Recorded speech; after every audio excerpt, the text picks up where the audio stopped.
ਤਾਂ ਦੇਸ਼ ਦੇ ਵਿੱਚ ਵੀ ਚਰਚਾ ਹੋਏਗੀ ਕਿ ਜਿਨ੍ਹਾਂ ਲੋਕਾਂ ਤੇ ਕਾਨੂੰਨ ਲਾਗੂ ਹੋਣਾ ਉਹ ਖੁਦ ਨਹੀਂ ਚਾਹੁੰਦੇ, ਤਾਂ ਸਰਕਾਰ ਜਾਂ ਤਾਂ ਉਹਨਾਂ ਸਾਹਮਣੇ ਇਹ ਡਿਬੇਟ ਕਰਾਵੇ, ਉਹਨਾਂ ਨਾਲ ਕਨਵਿੰਸ ਕਰਾਵੇ, ਤੇ ਜੇ ਨਹੀਂ ਕਨਵਿੰਸ ਹੋ ਸਕਦੇ ਤਾਂ ਵਾਪਸ ਲਵੇ।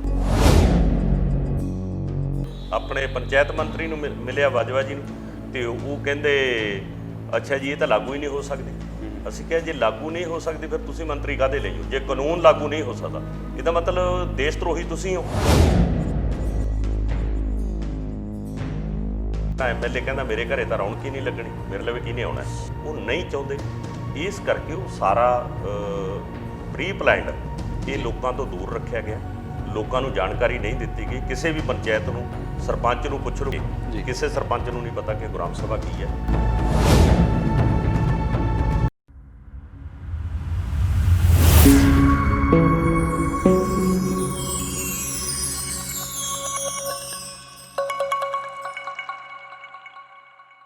ਪੰਜਾਬੀ ਨਿਊਜ਼ ਆਨਲਾਈਨ ਦੇਖਦੇ ਸਾਰੇ ਦਰਸ਼ਕਾਂ ਦਾ ਸਵਾਗਤ।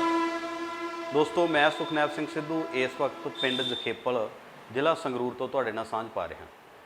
ਇਹਨਾਂ ਦਿਨਾਂ ਦੇ ਵਿੱਚ ਇੱਕ ਚਰਚਾ ਚੱਲੀ ਹੋਈ ਹੈ ਕਿਉਂਕਿ ਦੇਸ਼ ਦੇ ਵਿੱਚ ਖੇਤੀ ਆਰਡੀਨੈਂਸ ਜਾਂ ਇਹਨਾਂ ਨੂੰ ਸਿੱਧਾ ਕਹੀਏ ਕਿ ਕਿਸਾਨ ਵਿਰੋਧੀ ਆਰਡੀਨੈਂਸ ਬਿੱਲ ਬਣ ਕੇ ਕਾਨੂੰਨ ਬਣਨ ਜਾ ਰਹੇ ਨੇ ਔਰ ਬਣ ਹੀ ਗਏ ਨੇ, ਲਗਭਗ ਉਹ ਲਾਗੂ ਹੋਣ ਜਾ ਰਹੇ ਆ।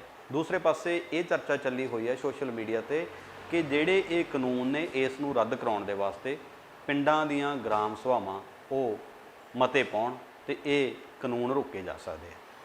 ਗ੍ਰਾਮ ਸਭਾਵਾਂ ਦੇ ਬਾਰੇ ਸਾਨੂੰ ਬਹੁਤਾ ਨਹੀਂ ਪਤਾ, ਬਹੁਤੇ ਸਿਆਸਤਦਾਨਾਂ ਨੂੰ ਵੀ ਨਹੀਂ ਪਤਾ, ਪਰ ਜਿਨ੍ਹਾਂ ਲੋਕਾਂ ਨੂੰ ਪਤਾ ਹੈ ਉਹਨਾਂ ਦੇ ਵਿੱਚੋਂ ਇੱਕ ਨੇ ਸਰਦਾਰ ਕਰਨੈਲ ਸਿੰਘ ਜਖੇਪਲ। ਅੱਜ ਅਸੀਂ ਉਹਨਾਂ ਦੇ ਨਾਲ ਗੱਲਬਾਤ ਕਰਦੇ ਹਾਂ ਕਿ ਇਹ ਗੱਲ ਕਿੰਨੀ ਕੁ ਸਹੀ ਹੈ, ਕਿੰਨੀ ਕੁ ਗਲਤ ਹੈ, ਗ੍ਰਾਮ ਸਭਾਵਾਂ ਕਰ ਕੀ ਸਕਦੀਆਂ ਤੇ ਕਰਨਾ ਕੀ ਚਾਹੀਦਾ। ਆਓ ਮਿਲੀਏ ਸਰਦਾਰ ਕਰਨੈਲ ਸਿੰਘ। ਸਰਪੰਚ ਸਾਹਿਬ ਸਤਿ ਸ਼੍ਰੀ ਅਕਾਲ ਜੀ। ਹਾਂਜੀ, ਸਤਿ ਸ਼੍ਰੀ ਅਕਾਲ ਜੀ। ਸਰਪੰਚ ਸਾਹਿਬ, ਸਾਰੇ ਸਰੋਤਿਆਂ ਨੂੰ ਸਤਿ ਸ਼੍ਰੀ ਅਕਾਲ ਜੀ।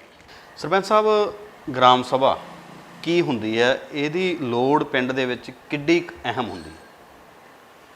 ਗ੍ਰਾਮ ਸਭਾ ਸਾਨੂੰ ਪੰਚਾਇਤ ਐਕਟ 1994 ਦਾ ਤੇ ਉਸ ਦੇ ਤਹਿਤ ਜਿਹੜੀ 74ਵੀਂ ਸੋਧ ਹੋਈ ਹੈ ਉਸ ਦੇ ਤਹਿਤ ਪਿੰਡ ਦੀ ਪਾਰਲੀਮੈਂਟ ਦਾ ਰੁਤਬਾ ਮਿਲਿਆ ਗ੍ਰਾਮ ਸਭਾ। ਗ੍ਰਾਮ ਸਭਾ ਦੇ ਵਿੱਚ ਸਾਰੇ ਜਿੰਨੇ ਵੋਟਰ ਨੇ ਪਿੰਡ ਦੇ ਜਿਹਦੀ ਵੀ ਵੋਟ ਬਣ ਜਾਂਦੀ ਹੈ ਉਹ ਗ੍ਰਾਮ ਸਭਾ ਦਾ ਮੈਂਬਰ ਹੁੰਦਾ ਹੈ। ਗ੍ਰਾਮ ਸਭਾ ਹੀ ਪੰਚਾਇਤ ਦੀ ਚੋਣ ਕਰਦੀ ਹੈ। ਇਸ ਕਰਕੇ ਸਾਰੇ ਚੋਣ ਵੀ ਪੰਚਾਇਤ ਕਰਦੀ ਹੈ ਤੇ ਪਿੰਡ ਨਾਲ ਸੰਬੰਧਿਤ ਫੈਸਲੇ ਵੀ, ਜੋ ਇਹ ਸਕੀਮ ਲਾਗੂ ਕਰਨੀ ਹੈ ਤੇ ਪਿੰਡ ਦੀ ਜਾਇਦਾਦ ਬਾਰੇ ਫੈਸਲਾ ਕਰਨਾ ਹੈ, ਪਿੰਡ ਦੇ ਕਿਸੇ ਤਰੱਕੀ ਬਾਰੇ ਫੈਸਲਾ ਕਰਨਾ, ਉਹ ਸਾਰਾ ਗ੍ਰਾਮ ਸਭਾ ਨੇ ਕਰਨਾ। ਤੇ ਇਹਨਾਂ ਦਿਨਾਂ ਦੇ ਵਿੱਚ ਜਿਹੜੇ ਆਰਡੀਨੈਂਸ ਆਏ ਨੇ, 3 ਖੇਤੀ ਆਰਡੀਨੈਂਸ ਆਏ ਨੇ, ਜਿਹਦਾ ਆਪਾਂ ਪਹਿਲਾਂ ਵੀ ਜ਼ਿਕਰ ਕੀਤਾ, ਵਾਰ-ਵਾਰ ਸਾਰੇ ਮੈਨੂੰ ਲੱਗਦਾ ਖੇਤੀ ਦੇ ਨਾਲ ਜੁੜੇ ਹੋਏ ਲੋਕ ਹੈ ਉਹ ਵਿਰੋਧ ਕਰਦੇ ਨੇ ਇਹਨਾਂ ਆਰਡੀਨੈਂਸਿਸ ਦਾ।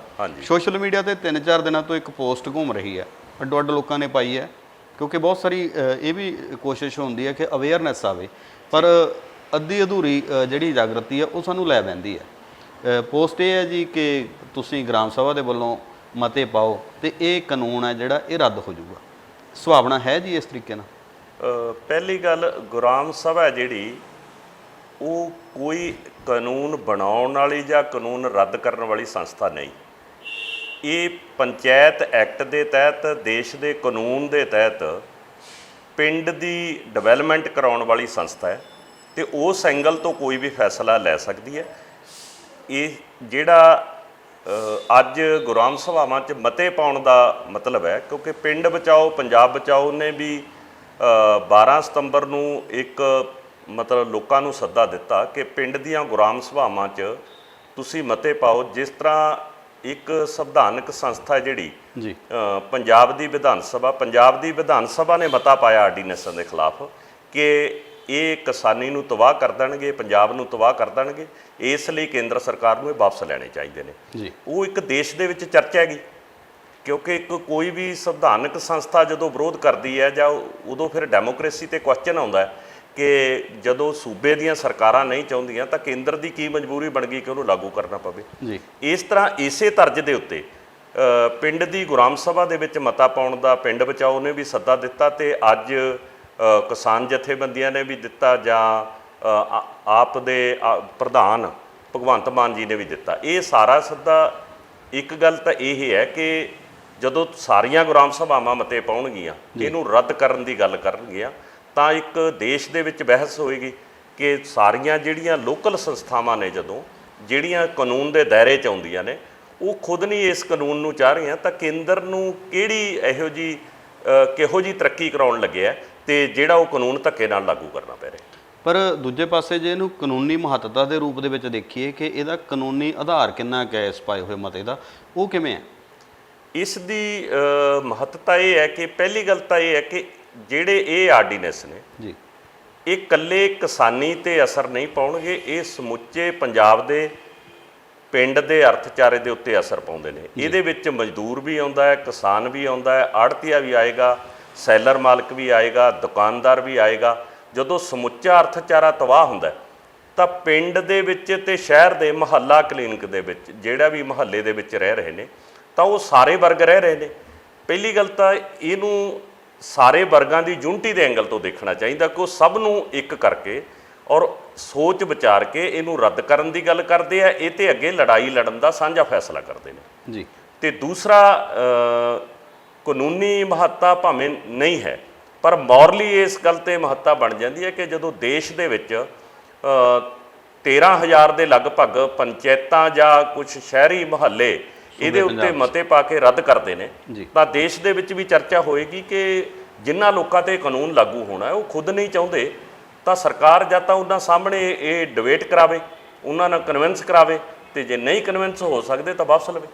ਜਿਹੜੇ ਮਤੇ ਆ ਜੀ, ਮੰਨ ਲਓ ਆਪਾਂ ਜਿਵੇਂ 13,000 ਪਿੰਡ ਪੰਜਾਬ ਦੇ ਆਪਾਂ ਕਹਿਣੇ ਆ, ਉਹਨਾਂ ਦੇ ਵਿੱਚੋਂ ਜੇ ਅੱਧੇ ਪਚੱਧੇ ਵੀ ਪਾ ਦੇਣ, ਮੰਨ ਲਓ 7,000 ਪਿੰਡ ਨੇ ਪਾਤੇ, ਆਪਾਂ ਇੱਕ ਅੰਦਾਜ਼ਾ ਮੰਨ ਕੇ ਚੱਲੀਏ, ਤਾਂ ਉਹ ਮਤਿਆਂ ਦੇ ਆਧਾਰ ਦੇ ਉੱਤੇ ਅਸੀਂ ਹਾਈ ਕੋਰਟ ਦੇ ਵਿੱਚ ਇਸ ਕੇਸ ਨੂੰ ਚੈਲੰਜ ਵੀ ਕਰ ਸਕਦੇ ਹਾਂ, ਸੁਪਰੀਮ ਕੋਰਟ 'ਚ। ਹਾਂ, ਸੁਪਰੀਮ ਕੋਰਟ 'ਚ ਦੇਖੋ ਚੈਲੰਜ ਤਾਂ ਕੋਈ ਵੀ ਜਾ ਸਕਦਾ ਹੈ, ਹਰ ਇੱਕ ਦਾ ਜਮਹੂਰੀ ਹੱਕ ਹੈ, ਜਾ ਸਕਦਾ ਹੈ। ਤੇ ਇਹ ਵੀ ਮਤਲਬ ਕੀਤਾ ਜਾ ਸਕਦਾ ਕਿ ਜਮਹੂਰੀਅਤ ਦੇ ਵਿੱਚ ਜਿਨ੍ਹਾਂ ਲੋਕਾਂ 'ਤੇ ਕਾਨੂੰਨ ਲਾਗੂ ਕਰਨਾ ਉਹ ਖੁਦ ਉਹਨਾਂ ਦੀ ਵੀ ਸੁਣਵਾਈ ਹੋਣੀ ਚਾਹੀਦੀ ਹੈ। ਇਸ ਐਂਗਲ ਤੋਂ ਜਾਇਆ ਜਾ ਸਕਦਾ, ਪਰ ਉਹਦੀ ਕੋਈ ਇਹ ਤੈਅ ਕਰ ਲਈਏ ਅਸੀਂ ਕਿ ਉਹ ਹਰ ਹਾਲਤ 'ਚ ਮਤਲਬ ਉਹ ਲੋਕਾਂ ਦੇ ਪੱਖ 'ਚ ਹੋਣਾ ਹੈ, ਇਹ ਨਹੀਂ ਕਿਹਾ ਜਾ ਸਕਦਾ। ਮਤਲਬ ਇਹਨੂੰ ਆਪਾਂ ਇੱਕ ਰਾਜਸੀ ਪ੍ਰੋਪੇਗੈਂਡਾ ਵੀ ਕਹਿ ਸਕਦੇ ਹਾਂ ਕਿ ਭਾਈ ਤੁਸੀਂ ਇਹ ਮਤੇ ਪਾ ਦਿਓ ਤੇ ਇੱਕ ਮੁਹਿੰਮ ਛੇੜ ਦਿਓ ਕਿ ਲੋਕ ਹੈ ਜਿਹੜੇ ਕਿਤੇ ਨਾ ਕਿਤੇ ਰਾਜਸੀ ਫਾਇਦਾ ਕਿਸੇ ਧਿਰ ਨੂੰ ਹੋ ਸਕਦਾ, ਅਸੀਂ ਕਿਸੇ ਹਮੈਤੀ ਨਹੀਂ, ਕਿਸੇ ਦੇ ਵਿਰੋਧੀ ਨਹੀਂ, ਪਰ ਘੱਟੋ ਘੱਟ ਇਹ ਗੱਲ ਕਲੀਅਰ ਤਾਂ ਹੁੰਦੀ ਹੋਵੇ ਨਾ। ਨਹੀਂ, ਉਹ ਰਾਜਸੀ ਧਿਰ ਨੂੰ ਮੈਨੂੰ ਲੱਗਦਾ ਕਿਸੇ ਨੂੰ ਫਾਇਦਾ ਨਹੀਂ ਹੋਏਗਾ, ਕਿਉਂਕਿ ਜਿਹੜਾ ਗੁਰਾਮ ਸਭਾ ਦਾ ਕਨਸੈਪਟ ਹੈ ਉਹ ਸਮੁੱਚੇ ਵਰਗ ਦੀ ਯੂਨਿਟੀ ਦਾ ਸਵਾਲ ਹੈ। ਇਹ ਕਿਸੇ ਇੱਕ ਧਿਰ ਦੇ ਨੁਕਸਾਨ 'ਚ ਜਾਂ ਇੱਕ ਧਿਰ ਦੇ ਫਾਇਦੇ 'ਚ ਨਹੀਂ ਜਾਏਗਾ। ਇਸ ਕਰਕੇ ਪਹਿਲੀ ਗੱਲ ਤਾਂ ਇਹ ਸ਼ੁਭ ਸੰਕੇਤ ਹੋਏਗਾ ਕਿ ਸਾਰੇ ਵਰਗ ਇਕੱਠੇ ਬੈਠ ਕੇ ਸੋਚ ਕੇ ਕੋਈ ਸਾਂਝਾ ਫੈਸਲਾ ਕਰਦੇ ਨੇ, ਇਸ ਲਈ ਇੱਕ ਚੰਗੀ ਗੱਲ ਹੈ। ਦੂਸਰਾ ਫਿਰ ਇਹ ਹੈ ਕਿ ਇੱਕ ਚੰਗੀ ਪਿਰਤ ਵੀ ਪੈਂਦੀ ਹੈ, ਜਿਹੜਾ ਲੜਾਈ ਲੜਨ ਦਾ ਤਰੀਕਾ ਉਹ ਸ਼ਾਂਤਮਈ ਤੇ ਜਮਹੂਰੀ ਹੋਏਗਾ ਤੇ ਕਾਨੂੰਨ ਦੇ ਦਾਇਰੇ 'ਚ ਹੋਏਗਾ, ਤੇ ਇਸ ਤਰ੍ਹਾਂ ਇੱਕ ਮਤਲਬ ਇੱਕ ਚੰਗੇ ਸਾਈਡ ਵੱਲ ਲਿਜਾਣ ਦੀ ਪ੍ਰਕਿਰਿਆ ਹੈ। ਤੁਸੀਂ ਲੰਮੇ ਟਾਈਮ ਤੋਂ ਪਿੰਡ ਬਚਾਓ ਪੰਜਾਬ ਬਚਾਓ ਮੁਹਿੰਮ ਹੈ ਜਿਹੜੀ ਤੋਰੀ ਹੋਈ ਆ ਉਸ ਨਾਲ ਜੁੜੇ ਹੋਏ ਹੋ। ਜਖੇਪਲ ਸਾਹਿਬ, ਇਹ ਵੀ ਥੋੜ੍ਹਾ ਕਲੀਅਰ ਕਰੋ ਕਿ ਕਿਤੇ ਕੋਈ ਇਹੋ ਜਿਹਾ ਮਸਲਾ ਹੋਵੇ ਪਿੰਡ ਪੱਧਰ ਦਾ ਜਿਹੜਾ ਕੱਲੀ ਗ੍ਰਾਮ ਸਭਾ ਦੇ ਵਿੱਚ ਕੋਈ ਮਤਾ ਪਾ ਕੇ ਉਹ ਜਿੱਤਿਆ ਗਿਆ ਹੋਵੇ, ਉਹ ਲੋਕਾਂ ਦੇ ਹੱਕ 'ਚ ਹੋ ਗਿਆ ਹੋਵੇ, ਪਿੰਡ ਦੇ ਹੱਕ 'ਚ ਹੋ ਗਿਆ ਹੋਵੇ? ਹਾਂਜੀ, 2 ਕੇਸ ਤਾਂ ਬਿਲਕੁਲ ਸਾਡੇ ਨੇੜੇ ਦੀ ਨੇ, ਤੇ ਤੁਸੀਂ ਲਵਾਣਾ ਪਿੰਡ ਨਾਭੇ ਦੇ ਕੋਲ ਵੇਖੋ, ਉੱਥੇ BDO ਪਿੰਡ ਦੇ ਵਿੱਚ ਜਾਂਦਾ ਜੀ, BDO ਪਿੰਡ ਦਾ ਇਕੱਠ ਕਰਕੇ ਗੁਰਾਮ ਸਭਾ ਕਹਿ ਕੇ ਉਹਨੂੰ ਮਤਾ ਪਾ ਲੈਂਦਾ ਕਿ ਇਹ ਜਿਹੜੀ 25 ਏਕੜ ਜ਼ਮੀਨ ਹੈ, ਉਦੋਂ ਬਾਦਲ ਗੌਰਮੈਂਟ ਵੇਲੇ ਪਸ਼ੂਵਾੜੇ ਬਣਾਏ ਸੀ ਇਹਨਾਂ ਨੇ ਜ਼ਿਲ੍ਹਾ ਪੱਧਰ 'ਤੇ, ਕਿ 25 ਏਕੜ ਜ਼ਮੀਨ ਹੈ ਜਿਹੜੀ ਇਹ ਸਰਕਾਰ ਨੂੰ ਪਸ਼ੂਵਾੜੇ ਲਈ ਦਿੱਤੀ ਜਾਂਦੀ ਹੈ, ਇੱਥੇ ਗਊਸ਼ਾਲਾ ਬਣੇਗੀ, ਤੇ ਇਸ ਕਰਕੇ ਉਹ ਇਹ ਗ੍ਰਾਮ ਸਭਾ ਦਾ ਮਤਾ ਹੈ ਜੀ। ਪਰ ਜਦੋਂ ਬਾਅਦ ਦੇ ਵਿੱਚ ਲੋਕਾਂ 'ਚ ਚਰਚਾ ਹੋਈ ਕਿ BDO ਸਾਹਿਬ ਆਏ ਸੀ, ਉਹ ਤਾਂ ਮਤਾ ਤਾਂ ਆਪਾਂ ਤੋਂ ਗਲਤ ਲੈ ਕੇ ਪਵਾ ਕੇ, ਤਾਂ ਲੋਕਾਂ ਨੇ 20% ਲੋਕਾਂ ਨੇ ਦਸਤਖਤ ਕਰਕੇ ਗੁਰਾਮ ਸਭਾ ਬੁਲਾਈ, ਤਾਂ ਗੁਰਾਮ ਸਭਾ ਦੇ ਵਿੱਚ ਇਹ ਲਿਖਿਆ ਗਿਆ ਕਿ ਜਿਹੜਾ ਮਤਾ ਹੈ ਇਹ BDO ਨੇ ਪਾਇਆ ਸੀ, ਜਾਂ ਤਾਂ BDO ਨੂੰ ਜਾਣਕਾਰੀ ਨਹੀਂ ਜੀ, ਤੇ ਜਾਂ BDO ਨੇ ਗਲਤ ਤਰੀਕੇ ਨਾਲ ਇਹ ਬੁਲਾਇਆ। BDO ਕੋਲ ਕੋਈ ਅਧਿਕਾਰ ਨਹੀਂ ਗ੍ਰਾਮ ਸਭਾ ਸੱਦੇ, ਗੁਰਾਮ ਸਭਾ ਜਾਂ ਸਰਪੰਚ ਸੱਦ ਸਕਦਾ, ਜਾਂ 20% ਲੋਕ ਦਸਤਖਤ ਕਰਕੇ ਸੱਦ ਸਕਦੇ। ਇਸ ਕਰਕੇ ਉਹਨਾਂ ਨੇ BDO ਦੇ ਪਾਏ ਹੋਏ ਮਤੇ ਨੂੰ ਰੱਦ ਕੀਤਾ ਜੀ। ਅਸਲੀ ਗੁਰਾਮ ਸਭਾ ਦਾ ਫੈਸਲਾ ਸੁਣਾਇਆ ਕਿ ਅਸੀਂ 25 ਏਕੜ ਜ਼ਮੀਨ ਪਸ਼ੂ ਬਾੜੇ ਲਈ ਨਹੀਂ ਦੇਵਾਂਗੇ, ਤੇ ਸਾਡੇ ਪਿੰਡ ਦੀ ਜ਼ਮੀਨ ਹੈ, ਇਸ ਦੇ ਉੱਤੇ ਅਸੀਂ 5 ਮਰਲਿਆਂ ਦੇ ਪਲਾਟ ਦੇਵਾਂਗੇ। ਸਹੀ। ਤਾਂ ਉਹ 5 ਮਰਲਿਆਂ ਦੇ ਪਲਾਟ 118 ਘਰ ਬਣ ਰਹੇ ਨੇ ਰੋਡ ਦੇ ਉੱਤੇ, ਉਹ ਦੇਖ ਸਕਦੇ ਹਾਂ ਅਸੀਂ। ਤੇ ਇੱਕ ਤਾਂ ਇਹ ਵੱਡਾ ਫੈਸਲਾ ਹੈ ਜਿਹਦੇ ਵਿੱਚ ਹਲਕਾ ਇੰਚਾਰਜ ਨੇ ਵੀ ਵਿਰੋਧ ਕੀਤਾ, ਡੀਸੀ ਨੇ ਵੀ ਵਿਰੋਧ ਕੀਤਾ, ਤੇ ਇੱਥੋਂ ਤੱਕ ਐਮਐਲਏ ਨੇ ਵੀ ਕਾਂਗਰਸ ਦੇ ਨੇ ਵਿਰੋਧ ਕੀਤਾ, ਤੇ ਸਾਰੀ ਇਹ ਧਿਰਾਂ ਇੱਕ ਪਾਸੇ ਖੜੀਆਂ ਸੀ, ਪਰ ਗ੍ਰਾਮ ਸਭਾ ਦੀ ਤਾਕਤ ਨੇ ਉਹ ਪਲਾਟ ਦਵਾਏ ਜੀ। ਹਾਂਜੀ। ਦੂਸਰਾ ਇਹ ਹੈ ਕਿ ਫਾਜ਼ਿਲਕਾ ਜ਼ਿਲ੍ਹੇ 'ਚ ਹਸਤਾ ਕਲਾਂ ਦੇ ਵਿੱਚ ਬਲਾਕ ਸੰਮਤੀ ਤੋਂ ਪਹਿਲਾਂ 2 ਜਿਹੜੇ ਪਿੰਡ ਦੇ ਚੌਧਰੀ ਕਹਿ ਲਓ ਜਾਂ ਰਾਸੀ ਪਾਰਟੀਆਂ ਦੇ ਵਰਕਰ ਕਹਿ ਲਓ, ਤੇ ਉਹਨਾਂ ਨੇ ਫੈਸਲਾ ਕਰ ਲਿਆ ਕਿ ਆਪਾਂ 2 ਪਿੰਡ ਬਣਾ ਕੇ ਸਰਪੰਚ ਬਣੀਏ, ਵੱਖਰੋ ਵੱਖਰੇ ਏਰੀਏ ਦੇ ਸਰਪੰਚ ਬਣ ਜਾਈਏ। ਤਾਂ ਐਮਐਲਏ ਨਾਲ ਫੈਸਲਾ ਕਰਕੇ ਤੇ ਉਹ ਪਿੰਡ ਨੂੰ 2 ਉਸ ਦੇ ਵਿੱਚ ਵੰਡਤਾ ਜੀ। ਕਾਗਜ਼ੀ ਤੌਰ ਤੇ ਗ੍ਰਾਮ ਸਭਾ ਪਾਈ, ਤੇ ਉਹ 2 ਜਦੋਂ ਲੋਕਾਂ ਦੇ ਸਾਹਮਣੇ ਵੋਟਰ ਸੂਚੀਆਂ ਆਈਆਂ ਤੇ ਪਿੰਡ ਦੀ ਪੰਚਾਇਤ ਦਾ ਬਲਾਕ ਸੰਮਤੀ ਦਾ ਐਲਾਨ ਹੋ ਗਿਆ, ਤਾਂ ਲੋਕਾਂ ਨੂੰ ਪਤਾ ਲੱਗਿਆ, ਤਾਂ ਲੋਕਾਂ ਨੇ ਵਿਰੋਧ ਕੀਤਾ। ਵਿਰੋਧ ਕਰਨ ਤੇ ਨਾਲ ਅਸੀਂ ਵੀ ਗਏ, ਮੈਂ ਧਰਨੇ ਤੇ ਬੋਲ ਕੇ ਆਇਆ, ਤਾਂ ਉਹਨਾਂ ਨੂੰ ਕਿਹਾ ਕਿ ਗ੍ਰਾਮ ਸਭਾ ਸੱਦੋ। ਜਦੋਂ ਗ੍ਰਾਮ ਸਭਾ ਸੱਦੀ 20% ਲੋਕਾਂ ਨੇ ਦਸਤਖਤ ਕਰਕੇ, ਤਾਂ ਉਹਦੇ ਵਿੱਚ ਰੱਦ ਕੀਤਾ ਗਿਆ ਸਾਰੇ ਪਿੰਡ ਨੇ ਕਿ ਅਸੀਂ ਵੱਖਰਾ ਨਹੀਂ ਹੋਣਾ ਚਾਹੁੰਦੇ, ਸਾਡਾ ਇੱਕ ਪਿੰਡ ਹੈ। ਉਹ ਫੈਸਲਾ ਡਾਇਰੈਕਟਰ ਤੱਕ ਚਲਿਆ ਗਿਆ, ਡਾਇਰੈਕਟਰ ਨੂੰ ਫੈਸਲਾ ਕਰਨਾ ਪਿਆ ਕਿ ਇੱਕ ਪਿੰਡ ਰਹੇਗਾ। ਅੱਜ ਵੀ ਉਹ ਇੱਕ ਹੈ। ਇਹ ਵੱਡਾ ਫੈਸਲਾ ਸੀਗਾ, ਮਤਲਬ ਗ੍ਰਾਮ ਸਭਾ ਦੀ ਤਾਕਤ ਜਿਹਦੇ ਵਿੱਚ ਦੇਖਣ ਨੂੰ ਮਿਲਦੀ ਹੈ। ਜਦ ਤੁਸੀਂ ਬਾਹਰ ਵੀ ਦੇਖ ਸਕਦੇ ਹੋ ਜੀ, ਜਿਹੜਾ ਲਾਲਗਿਰੀ ਦੀਆਂ ਪਹਾੜੀਆਂ ਨੇ, ਜਦੋਂ ਤੁਸੀਂ ਉੱਥੇ ਦੇਖਦੇ ਹੋ 12 ਪਿੰਡਾਂ ਦੇ ਵਿੱਚ ਅਵਾਨੀਆਂ ਨੇ ਜਿਹੜੇ ਉੱਥੋਂ ਦੇ ਖਣਿਜ ਸੀ ਜਾਂ ਬਾਕਸਾਈਡ ਕੱਢਣ ਦਾ ਠੇਕਾ ਲੈ ਲਿਆ, ਤੇ ਅਵਾਨੀ ਜਿਹਦੇ ਨਾਲ ਸੂਬੇ ਦੀ ਸਰਕਾਰ ਵੀ ਉਹਨਾਂ ਦੇ ਨਾਲ ਹੈ, ਕੇਂਦਰ ਦੀ ਸਰਕਾਰ ਨਾਲ ਹੈ, ਤੇ ਸਾਰਾ ਪੈਸਾ ਵੀ ਇੰਨਾ ਹੈ। ਤੇ ਉਹਨਾਂ ਨੇ ਜਦੋਂ ਇਹ ਲੈ ਕੇ ਗਏ, ਤਾਂ ਜਿਹੜੇ ਲੜਨ ਵਾਲੇ ਲੋਕ ਸੀ ਉਹ ਇਸ ਕੇਸ ਨੂੰ ਸੁਪਰੀਮ ਕੋਰਟ ਤੱਕ ਲੈ ਗਏ। ਤਾਂ ਸੁਪਰੀਮ ਕੋਰਟ ਨੇ ਪੁੱਛਿਆ ਕਿ ਇਹ ਗ੍ਰਾਮ ਸਭਾ ਦੇ ਦਾਇਰੇ ਦੀਆਂ ਚੀਜ਼ਾਂ ਨੇ, ਕਿ ਤੁਸੀਂ ਗ੍ਰਾਮ ਸਭਾ ਨੂੰ ਪੁੱਛਿਆ? ਤੇ ਉਹ ਕਹਿੰਦੇ ਨਹੀਂ ਪੁੱਛਿਆ ਗਿਆ ਗ੍ਰਾਮ ਸਭਾ ਨੂੰ। ਤਾਂ ਉਹ ਜਾਓ ਫਿਰ ਗ੍ਰਾਮ ਸਭਾ ਤੋਂ ਪੁੱਛੋ। 12 ਪਿੰਡਾਂ 'ਚ VOTING ਹੋਈ, ਸਟੇਟ ਗੌਰਮੈਂਟ, ਕੇਂਦਰ ਗੌਰਮੈਂਟ, ਅਵਾਨੀ ਸਾਰੇ ਇੱਕ ਪਾਸੇ ਸੀਗੇ, ਤੇ ਹਰ ਕਿਸਮ ਦਾ ਪੈਸਾ, ਨਸ਼ਾ, ਸਭ ਕੁਝ ਦਿੱਤਾ, ਤੇ 12 ਦੇ 12 ਪਿੰਡਾਂ ਨੇ ਹਰਾਤਾ। ਤਾਂ ਸੁਪਰੀਮ ਕੋਰਟ ਨੇ ਕਿਹਾ ਕਿ ਜਾਓ ਚੱਕੋ ਉੱਥੋਂ ਪਿੰਡ ਫੋੜੀ, ਤੇ ਤੁਸੀਂ ਨਹੀਂ। ਇਹ ਗ੍ਰਾਮ ਸਭਾ ਦਾ ਵੱਡਾ ਫੈਸਲਾ ਸੀ। ਪੰਜਾਬ ਦੇ ਵਿੱਚ ਗ੍ਰਾਮ ਸਭਾਵਾਂ ਕਹਿਣ ਨੂੰ ਤਾਂ ਸਾਰੇ ਪਿੰਡਾਂ 'ਚ ਹੈ, ਜਾਂ ਭਾਰਤ ਦੇ ਵਿੱਚ ਵੀ ਆਪਾਂ ਗੱਲ ਕਰ ਲਈਏ ਬਣੀਆਂ ਹੋਣਗੀਆਂ, ਪਰ ਇਹਨਾਂ ਦੇ ਵਾਸਤੇ ਜਾਗਰੂਕਤਾ, ਅਵੇਅਰਨੈਸ ਉਹ ਕਿਉਂ ਨਹੀਂ ਫੈਲਾਈ ਜਾ ਰਹੀ ਜੀ? ਨਾ ਸਰਕਾਰ ਧਿਆਨ ਦਿੰਦੀ ਹੈ, ਪ੍ਰਸ਼ਾਸਨਿਕ ਅਧਿਕਾਰੀਆਂ ਨੂੰ ਜ਼ਰੂਰਤ ਹੀ ਨਹੀਂ, ਰਾਜਨੀਤਿਕ ਲੋਕ ਚੁੱਪ ਨੇ ਜੀ। ਹਾਂ, ਇਹ ਵੈਸੇ ਤਾਂ ਅਸੀਂ ਜਿਹੜੀ 74 73ਵੀਂ ਸੋਧ ਕਰ ਲਈ, ਉਹ ਪ੍ਰੈਸ਼ਰ ਦੇ ਜ਼ਰੀਏ ਲਾ ਲਓ ਜਾਂ ਦੁਨੀਆ ਦੇ ਵਿੱਚ ਜਮਹੂਰੀ ਢਾਂਚਾ ਦਿਖਾਉਣ ਦੇ ਲਈ ਕਿ ਅਸੀਂ ਪੰਚਾਇਤੀ ਰਾਜ ਨੂੰ ਕਿਵੇਂ ਮਜ਼ਬੂਤ ਕਰ ਰਹੇ।